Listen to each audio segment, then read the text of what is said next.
নমস্কার প্রিয় দর্শক, লিপিসপুর চ্যানেলে সবাইকে স্বাগতম। যে যেখান থেকে ভিডিওটা দেখছেন আশা করি সবাই ভালো আছেন। তো ভিডিওটা যদি ভালো লাগে তো অবশ্যই একটা লাইক দিয়ে দেবেন এবং চ্যানেলটা সাবস্ক্রাইব করে রাখবেন ভিডিওটা সবার আগে পাওয়ার জন্য। আমি আজকে তোমাদের সাথে শেয়ার করব সিম্পল একটা পিঠা রেসিপি। ভিডিওটা সম্পূর্ণ দেখার অনুরোধ রইল। আশা করি ভিডিওটা ভালোই লাগবে। তো ভিডিওটা কেমন হয়েছে আমাকে অবশ্যই কমেন্টে জানাবে। কথা না বাড়িয়ে চলো ভিডিওটা শুরু করা যাক।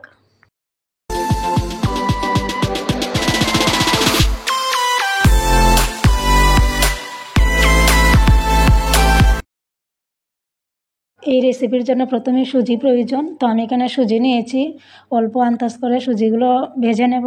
প্রথমে ভাজার সময় কিছু দিতে হবে না, এমনিতেই খালি ভাজলেই চলবে। তারপরে দিয়ে দেবো চিনিগুলো দিয়ে দিলাম অল্প। চিনিগুলো দেওয়ার পরে ভালো করে ভেজে নেব, একটু লাল লাল কালার আসবে সুজিগুলো। দেখতেই পাচ্ছ তোমরা লাল লাল কালার এসেছে। তারপরে দিয়ে দিলাম গুঁড়ো দুধটা তোমরা যে কোনো দুধে ইউজ করতে পারো। এখানে আমি পাউডার দুধ দিয়ে দিলাম, গুঁড়ো দুধ দেওয়ার পর একটু ভালো করে নেড়ে নেব, ভালো করে ভাজবো। যতক্ষণ না লাল লাল হচ্ছে ততক্ষণই ভাজতেই থাকবো। মোটামুটি আমার ভাজা হয়ে এসেছে। তারপরে দিয়ে দেবো পানি একদম আন্দাজ করেই দিতে হবে। তোমরা পানিটা দেওয়া দেখে নেবে, খুব বেশি একটা না, খুব কমও না, মোটামুটি আন্দাজ করে পানি দিয়ে দিলাম। তো পানি দেওয়ার পরে এইভাবে একটু নেড়ে জলগুলো শুকিয়ে নিলাম। তো জলগুলো যখন শুকিয়ে এসেছে তখনই নামিয়ে নেব। পানি একটু বেশি হলেও কোনো সমস্যা নাই। তো এবার নামিয়ে নিলাম। ঠান্ডা হওয়ার জন্য একটু সময় রেখে দেব। তারপরে দিয়ে দিলাম একটু লবণ, পরিমাণ মতো লবণ দিয়ে দিলাম। তারপরে দিয়ে দিলাম ময়দা দিয়ে ভালো করে ডো বানাতে হবে। ময়দাটা আন্দাজ করে দিতে হবে। যদি সুজি বেশি নরম হয় তাহলে ময়দাটা একটু বেশি পরিমাণ পড়বে, সুজি শুকনো হলে ময়দাটা একটু কম পরিমাণ পড়বে। রুটি যেমন করে বানাই এমন করেই ডোগুলো বানাতে হবে। ময়দা সুজি ডলে ভালো করে ডো বানিয়ে নিতে হবে। বেশি নরম হলে আর একটু ময়দা দিতে পারো। তো আমার এখানে একটু নরম হয়েছে, ভালো শক্ত হয়নি, তাই আমি অল্প আরও ময়দা দিয়ে দিলাম। ময়দাগুলো দেওয়ার পরে এইভাবে ভালো করে মেখে ডো বানিয়ে নিতে হবে।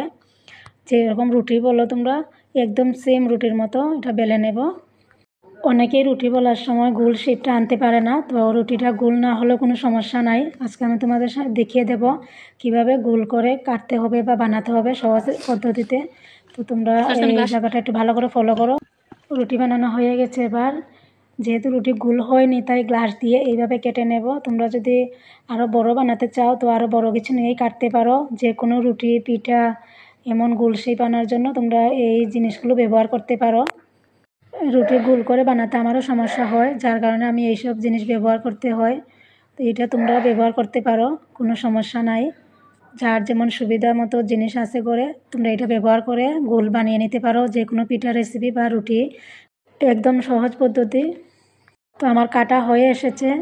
এবার দেখো ডিজাইনটা খুব সুন্দর লাগছে দেখতে, একদম ফুলের মতো ডিজাইন হয়েছে।